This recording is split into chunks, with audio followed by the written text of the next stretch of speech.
Everybody for coming out for the Charley Barry Memorial Tournament.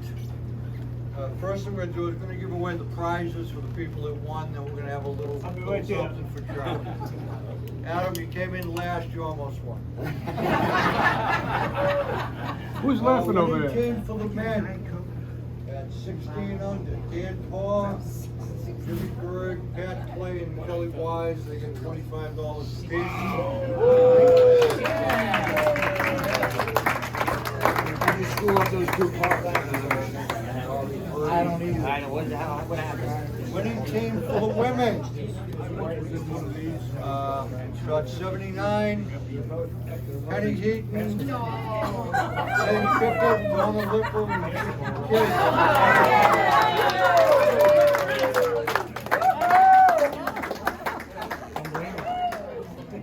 They're over here. The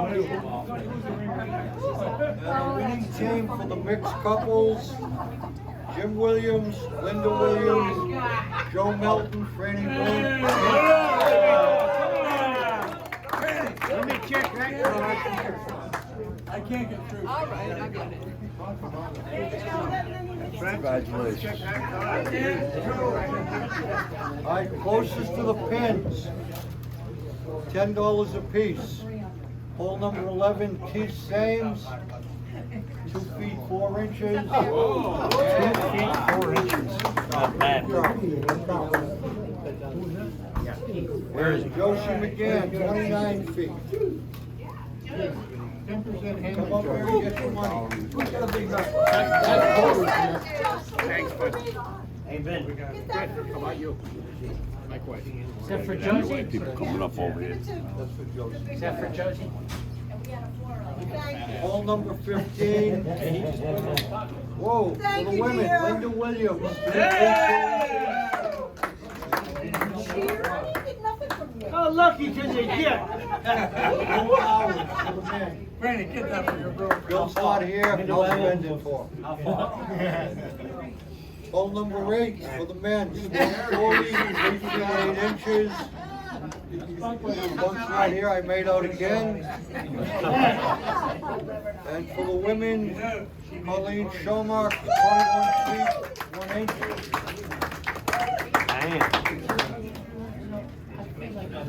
Hole number 5. For the men, Mike Finelli, 6 feet 10.5 inches. Mike, 3 for me. We're watching you. And for the women, Gail Fothergill. All right, Gail.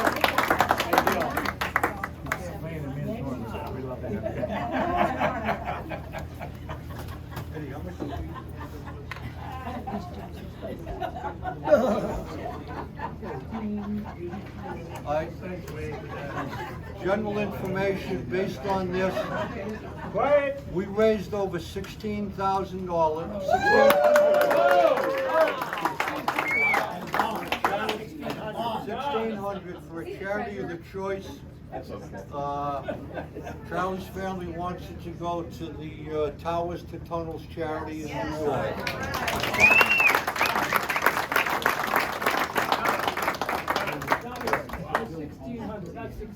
I said 1,600. I was going to cover the rest. Don't worry about it.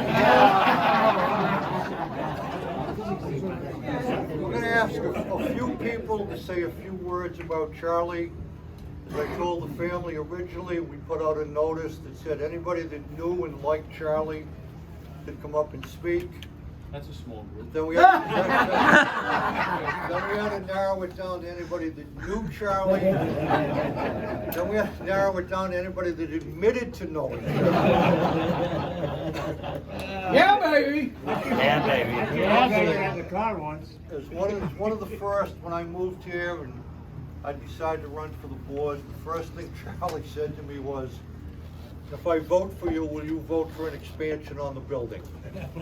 Pinned me down right away. Charley and I were kind of like the odd couple. Charley is a little bit conservative. I'm a little bit liberal, and we got along famously.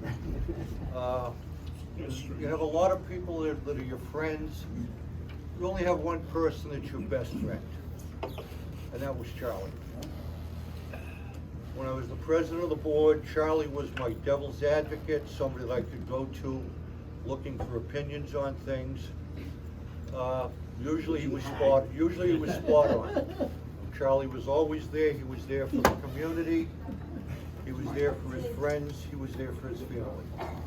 And I can't speak for anybody else, but I miss Charlie greatly.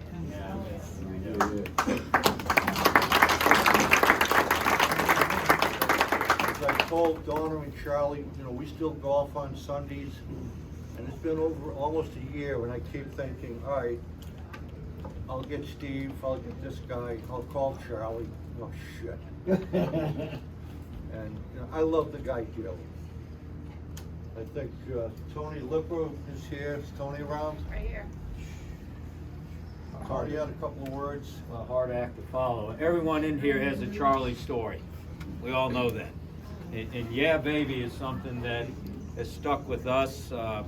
Virginians that came down 6 years ago. Charlie's the first guy I see. He comes over and he's in pajamas. It's like, what the hell is this? And he's from New Jersey. So I said, hey, honey, we're right at home. The guy across the street is from Jersey.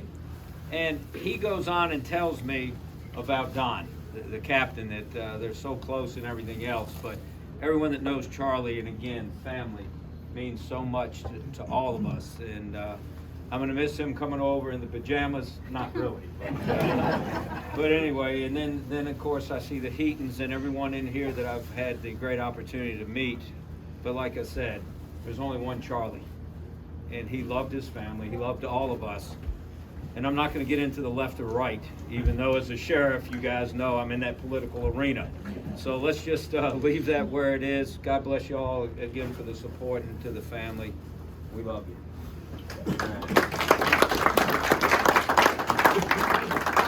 Tony Heaton. Gee, I know Charlie. I got a couple of stories. One is, I got two golf stories.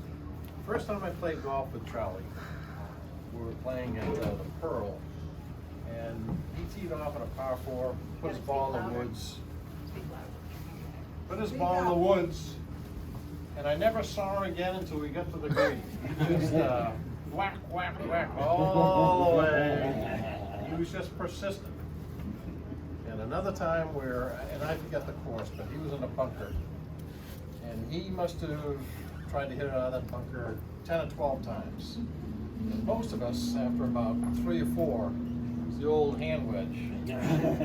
Not Charlie. He just was persistent. Just kept hitting it until he finally got it out. So he was, if nothing else, he was just persistent and just wouldn't give up. He also was probably one of the most personal guys I've ever met.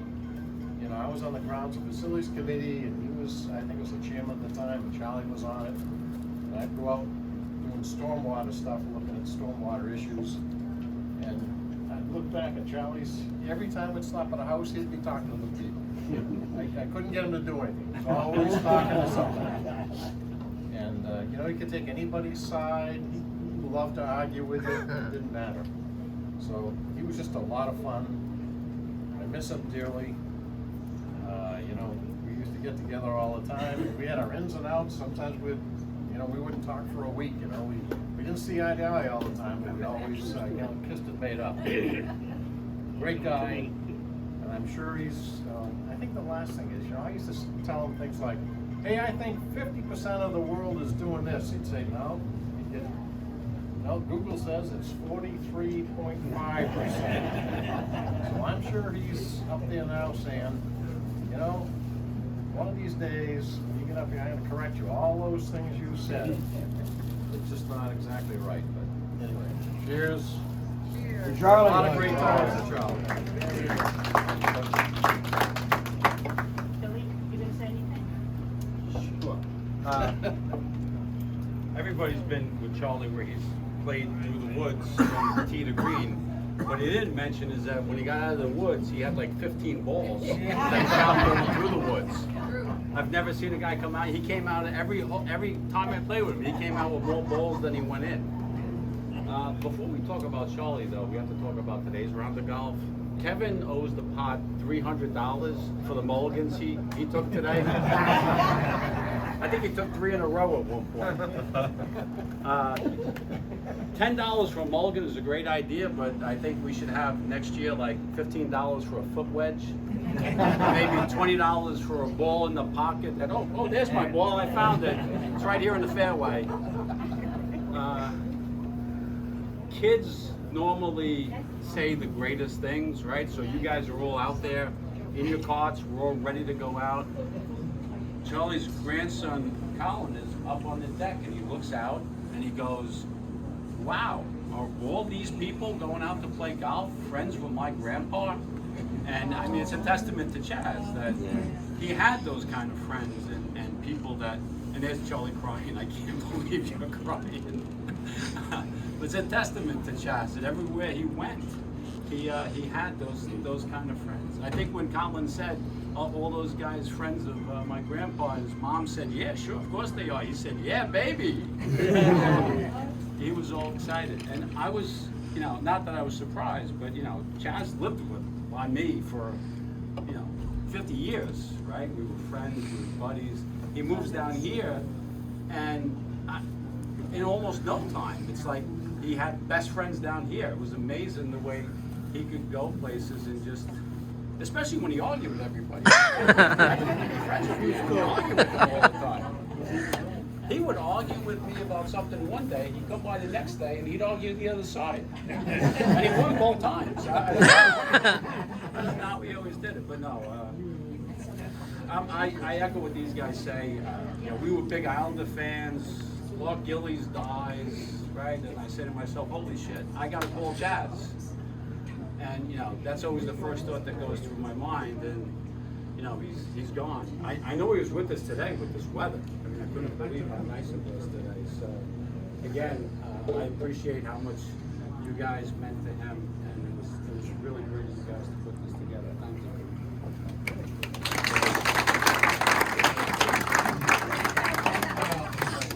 Before I let Eddie speak, just two quick golf stories. Two quick golf stories on Charley. When we go on our golf trip every year, we've computerized everything to make it faster and more accurate.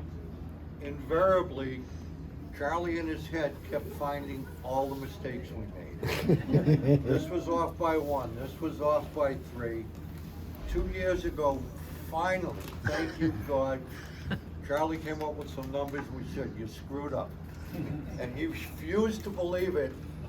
He had to take his phone out with his calculator and add it up. He made a mistake and he couldn't believe it. It was great to see.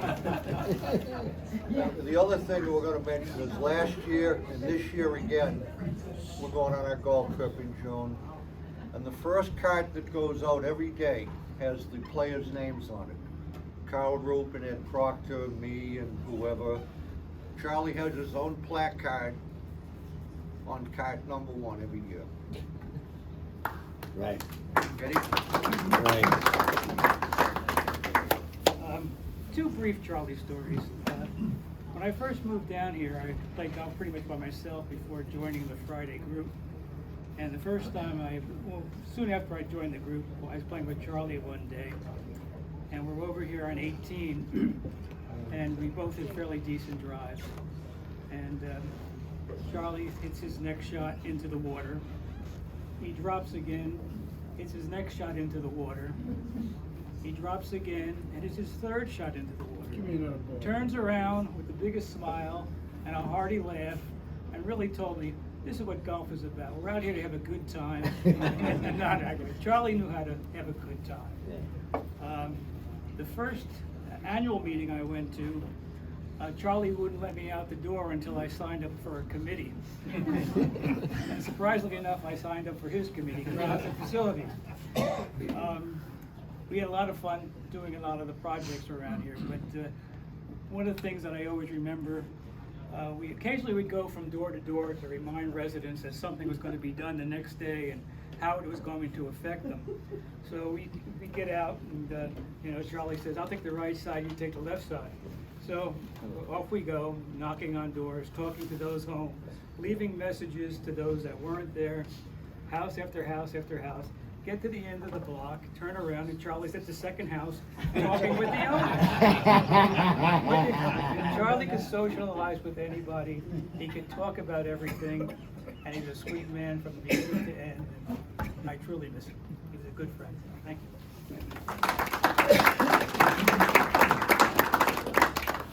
Dave Meyer?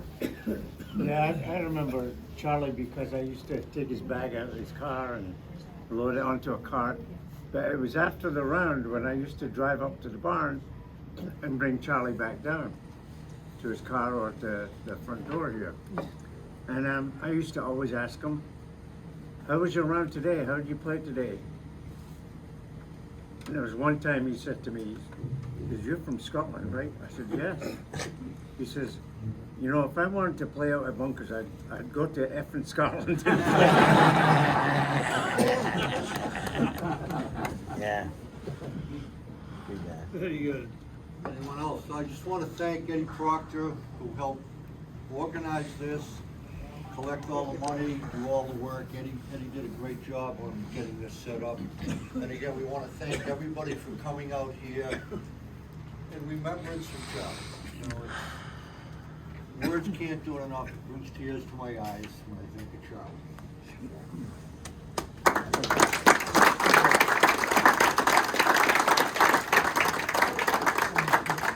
Let's give a big round for Mr. Don Johnson also.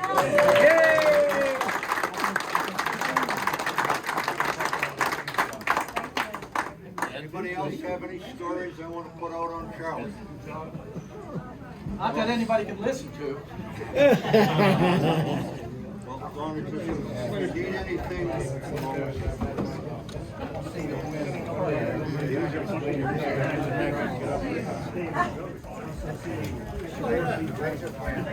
Nice meeting